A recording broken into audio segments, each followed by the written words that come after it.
Olá, seja bem-vindo ao meu canal e vamos agora fazer mais algumas questões de raciocínio lógico, certo? Mas antes eu queria pedir a você que deixasse o seu comentário aí sobre o vídeo e você deixasse de onde você está nos assistindo, certo? E fica até o final que valerá a pena, pois iremos fazer 5 questões rapidamente aqui, ó. Vamos lá para a primeira questão. Questão aí do ano de 2015 da Banca CESP, certo? Diz o seguinte: designando P e Q as proposições, Mariana tem tempo suficiente para estudar, no caso aqui seria P, e Mariana será aprovada nessa disciplina, que vale como Q. Respectivamente, então, a proposição Mariana não tem tempo suficiente para estudar e não será aprovada nessa disciplina é equivalente a não P e não Q. Então note, ó, que simplesmente ele pegou aqui e negou as duas. Então se lá em cima eu tinha P e Q, quando eu nego as duas, ó, eu vou ter o quê? Não P e não Q. Então desta forma aqui está certo. Você pode pensar que talvez tenha sido aí usada aquela negação que vai usar trocar o I pelo OU, mas aqui no caso ele não pediu para negar, e sim apenas para ver a equivalência lógica, certo? Então se ele tem P e Q e nega as duas, vai ficar o quê? Não P e não Q. Vamos agora para a segunda questão. Questão de número 2 diz o seguinte, ó: considerando-se como P a proposição, Mariana acha a matemática uma área muito difícil, de valor lógico verdadeiro, e como que a proposição Mariana tem grande apreço pela matemática, de valor lógico falso, então o valor lógico de P e não Q é falso. Vamos aqui analisar por partes, ó. Primeiro, nós temos aqui P, que é verdadeiro. Então, ó, temos aqui um verdadeiro. E nós temos aqui o Q, ó, que seria o quê? Falso, não é isso?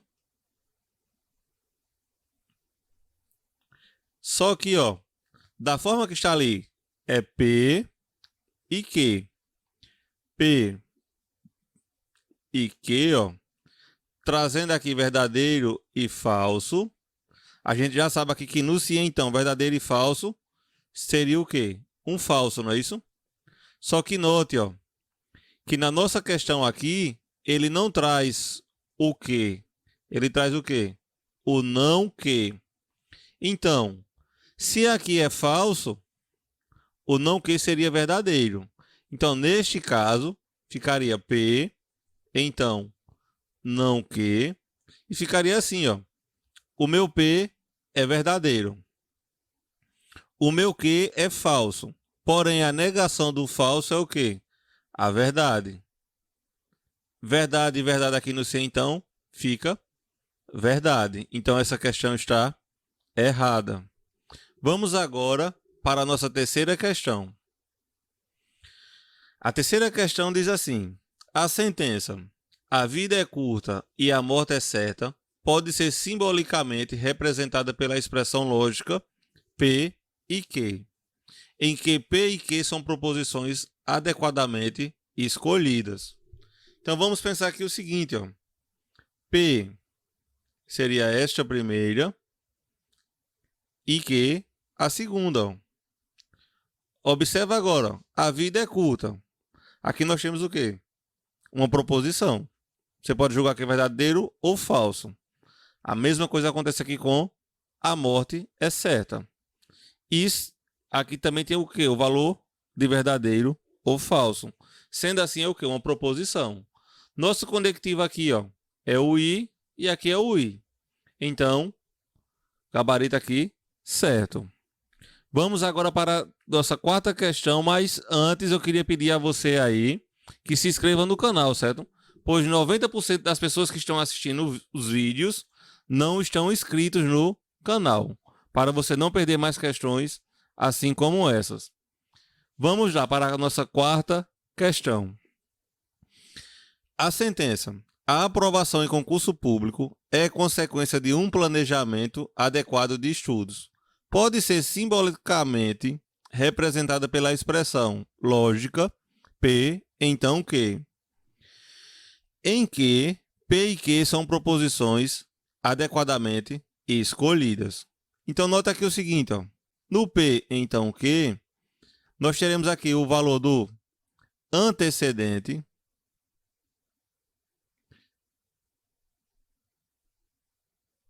e depois o consequente, certo? Ó. Sempre nesta ordem. E lembrando aqui que no se, então, ele não tem aquela propriedade da comutação, ou seja, não pode ser comutativo. Observando aqui a palavra aqui, consequência, ó, você pode até pensar que estaria certo, mas vamos analisar aqui de uma forma mais detalhada. A aprovação em um concurso público depende de quê? Depende de um planejamento adequado dos estudos. Então, note aqui, ó, que esse aqui seria o quê? O consequente, certo?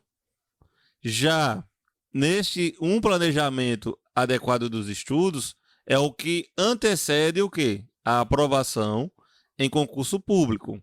Então, desta forma aqui, houve a inversão. E não podemos inverter aqui no se, então. Sendo assim, aqui fica o gabarito errado. A banca tenta derrubar você porque você lê ligeiro e não presta atenção neste detalhe aqui, ó. No se, então, primeiro tem que vir um antecedente, para só depois vir o quê? A consequência.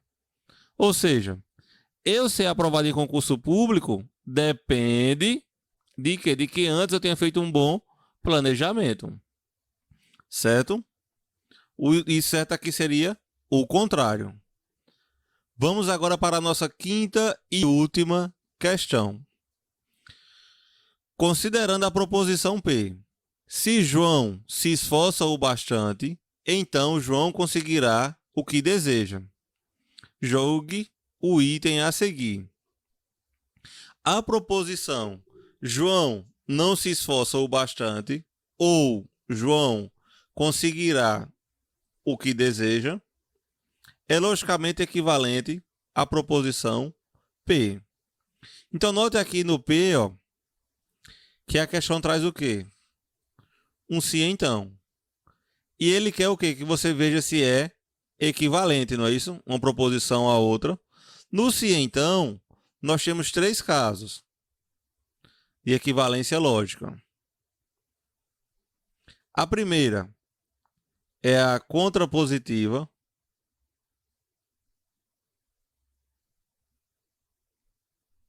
Ou seja, é aquela ideia de inverte e nega, certo? Você vai inverter aqui, ó, e vai negar as duas, certo? Também tem o seguinte, aquela regrazinha do Neumann. Não, aqui, ó. Nega a primeira, troca o se, então, pelo ou e mantém a segunda. Ou também você pode falar a mesma coisa, de outra maneira, não é isso? Então, o se, então, tem essas três formas de você ter uma proposição equivalente. Neste caso aqui, a gente já pode verificar que ele trocou pelo ou. Então, basta verificar agora se, de fato, ele negou a primeira e manteve a segunda. Vamos lá, ó. A primeira sentença é essa aqui, ó. João se esforçar o bastante. Está aqui, ó. João não se esforça o bastante. Então, ele já negou. E agora vamos ver se ele manteve a segunda. João conseguirá o que desejar. E aqui, ó, João conseguirá o que desejar. Então, ele manteve. Com isso, o gabarito é o quê? Certo. Usando aqui a regra do Neumann. nega a primeira, troca pelo ou e mantém a segunda. Um forte abraço aí a todos e até uma próxima.